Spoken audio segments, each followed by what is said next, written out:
I think when you're in the process of losing so much, you are the last to know that you're losing it. We were going on tour and literally going all over the country, driving, flying, whatever it took to get to where we need to go. We started off in, Washington, and came down to Oregon, came down to California, Arizona, Denver, Atlanta, New York. We were all over the place trying to promote the music. And when you're building, like I said, a company, I think sometimes what happens is you're so involved in the company that you are not really paying attention to the things going around you.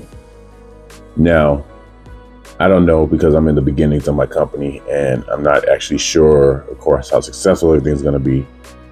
But what I find out is that the longer the success comes, the more likely things are going to unravel. And the people around you are going to maybe not want to go the distance and go this journey with you. So as we're on tour, we are using money to travel. We have to get hotels. We have to drive and get gas and food. It's me and my cousin. We're on the road. And I think it takes a toll on the home finances as well. So I have a brand new baby at home. We're on the tour traveling.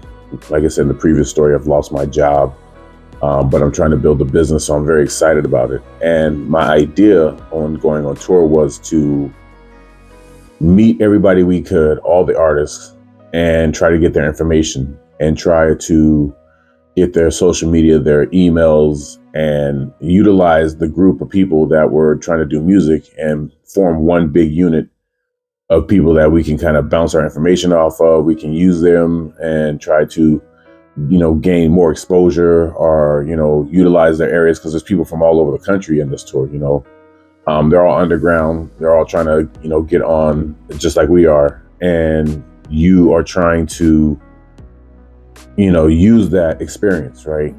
So I had thought that maybe by me videoing everybody's music set, or maybe even gathering their information, that we could build some type of bond and leverage our music with their music. We can cross-pollinate, if somebody's from Atlanta and they're performing with us, we can get their information, and then maybe they'll play our music in Atlanta because we recorded their music set, or maybe we can build a relationship and a friendship.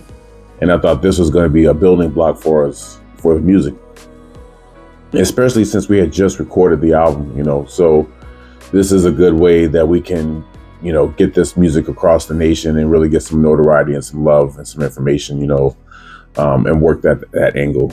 But what I did notice is that a lot of times what happens with people is they are most likely want to do what they want to do for themselves.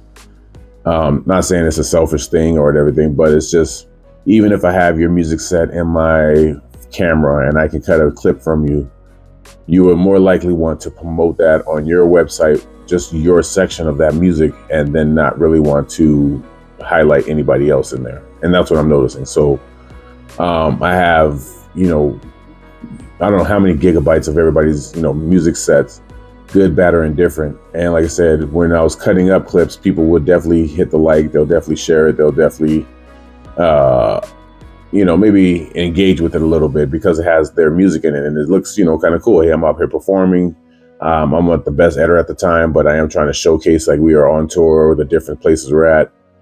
And I'm thinking in my mind that just because we are actually highlighting everybody, that everybody is going to kind of mess with us as a company in general, and that's not happening.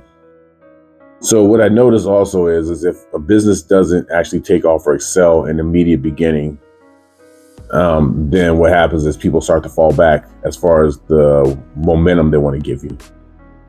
So yeah, the touring is fun, but we still have to write stories and blogs, and there's still editing to be done and video to be shot. And like I said, if it doesn't take off immediate, then not only does everybody not want to participate in the hard work behind that, they want to stop doing that in particular and do only the fun things or do anything that is going to kind of not be as hard or difficult, you know what I'm saying? Maybe not even tour as much, or, you just don't know what the outcome is, but it's not like the work doesn't need to be completed.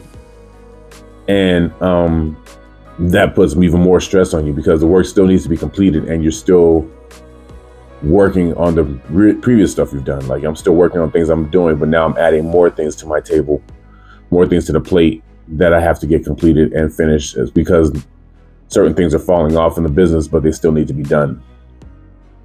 And like I said, I think what happens when you're losing everything around you, you're the last to know. You don't know because you're so involved in it. And you're so focused on trying to get this to be success that you're kind of oblivious to everybody else's feelings around you. You know what I mean? You want to take in people's feelings, but you are definitely not paying attention to anybody's feelings around you. You are just work, die hard, give the little bit of time you can when you get a little bit of time.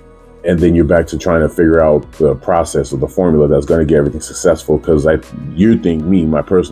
thinking the success is going to bring happiness across the board for everybody, family, friends, everybody that I'm working with. It may be true, it may not be true. But in the neglect that comes with that, people start feeling a way about that. And they start pulling away, things start happening, more intense conversations about certain things. And if you're in a mode where you're not going to give up and you're going to keep pushing forward, there's comes some friction. All the touring, I think, was a great experience, but I don't know how well it translated into a business sense, because my immediate idea was for that people would engage with us and kind of help us build. We can use all the independent artists. We can find out who would be the next to go ahead and pop and be the bigger artist, and they could pull the next person up. But that didn't happen. It didn't happen. What it should have done is maybe just focus on our music and not focus on other people. Maybe that would have been the better idea. But because I didn't do it, it ended up not only wasting, and not say wasting, but it caused a lot of time and energy on capturing everybody's information. I took away from the information that I needed to do to build our project, our album, and get it out there on a proper way to get it done. The way that I attacked the idea wasn't going to work. And not only did it mess up the business, it messed up a lot of things personally that had a bigger, bitter effect later on down the road, which ends up costing you losing quite a bit of things in the future. Yeah.